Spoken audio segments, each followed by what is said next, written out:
ரீசெண்டாக பார்த்தீங்கன்னா அமெரிக்காவோட முன்னாள் பிரசிடென்ட்டான டொனால்ட் ட்ரம்ப் நான் எலெக்ஷனில் ஜெயிச்சுன்னா ரஷ்யா உக்ரைன் வர ஒரே நாளாக நிப்பாட்டிடுவேன், ஆனால் அதுக்குண்டான பிளான்ஸ் என்ன, ஸ்ட்ராட்டஜி என்ன, அதை பற்றியும் உக்ரைன் ஒரு 25 பேட்ரியாட் ஏர் டிஃபென்ஸ் மிசைல் சிஸ்டத்தை யூஎஸ்ட கேட்டிருக்காங்க. இது எதுக்காகனா அவங்களோட ஒட்டுமொத்த கண்ட்ரியும் ரஷ்யாட்டிருந்து பாதுகாக்கன்னு சொல்கிறாரு. ஆனால் ஒட்டுமொத்த யூஎஸை பாதுகாக்கவே இது வரைக்கும் 15 patriot air defence missile system தான் தயாரிச்சிருக்காங்க. வாங்க இதை பற்றி தான் இந்த வீடியோவில் பார்க்க போகிறோம். நான் உங்கள் வெற்றி, வாங்க வீடியோக்குள்ள போகலாம்.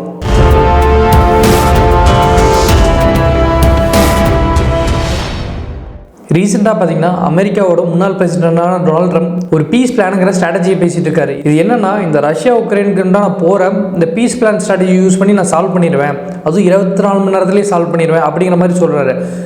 அப்படி என்னதான்ப்பா இந்த பிளானில் இருக்குன்னு பார்த்துக்கிட்டிங்கன்னா, இந்த உக்ரைனில் டோன்பாஸ், கிரீமியா இந்த 2 ஸ்டேட்டை போய் ரஷ்யாட்ட ஒப்படைச்ச சொல்கிறாரு டொனால்ட் ட்ரம்ப். அது மட்டும் இல்லாமல் அங்கே இருக்கிற மக்கள்லாம் பார்த்திங்கன்னா ரஷ்யன் கவர்மெண்ட் கீழே தான் கொஞ்சம் பேர் இருக்கணும்னு ஆசைப்பட்றாங்க, அதனால் நீங்கள் ஒப்படைச்சிட்டிங்கன்னா அவங்களும் சந்தோஷமாக இருப்பாங்க அப்படிங்கிற மாதிரி இவர் சொல்கிறாரு. இன்னொன்று, ரஷ்யா அதிபர்கிட்டையும் உக்ரைன் அதிபர்கிட்டையும் எனக்கு ரொம்ப ரொம்ப நல்ல ரிலேஷன்ஷிப் இருக்குது. நான் சொன்னால் அவங்க கேட்பாங்க.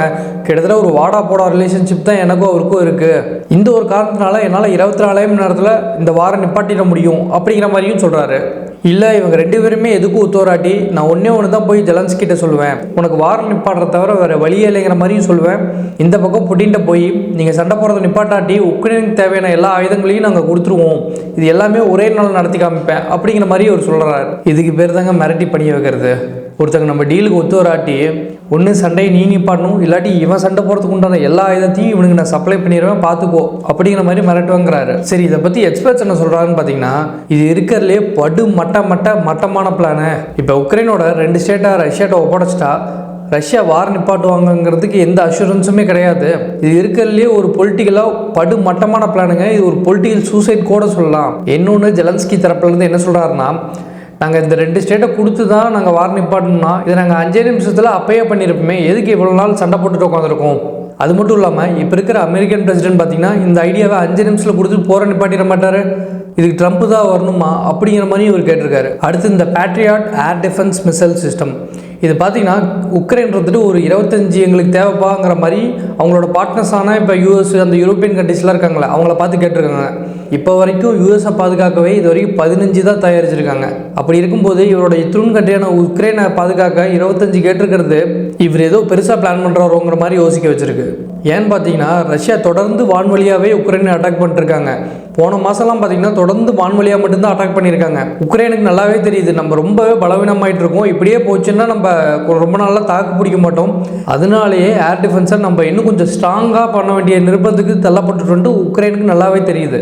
இன்னொன்று, ரஷ்யாவுக்குமே இவங்க இதில் தான் வீக்காக இருக்காங்கன்னு தெரிஞ்சுக்கிட்டு அதுலேயே தொடர்ந்து அடிச்சிட்டு இருக்காங்க.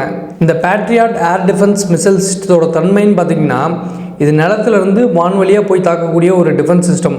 இது குறிப்பாக ஒரு நாட்டோட பார்டரில் தான் அதிகமாக யூஸ் பண்ணுவாங்க.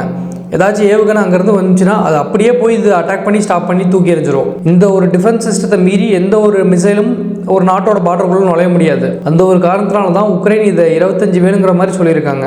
இந்த வருஷம் ஆரம்பித்து ஒரு 3 மாதம் தாங்க ஆச்சு, கிட்டத்தட்ட 4வது மாதத்தில் தான் இருக்கும். ஆனால் இந்த மாதத்துலேயே பார்த்தீங்கன்னா 30,000 அட்டாக்கை ரஷ்யா உக்ரைன் மேலே பண்ணிட்டாங்க. இன்னும் எத்தனை நாளைக்கு இந்த நேட்டோ பேச்சை கேட்டு உக்ரைன் ஆடிட்டு இருக்குமோ தெரில.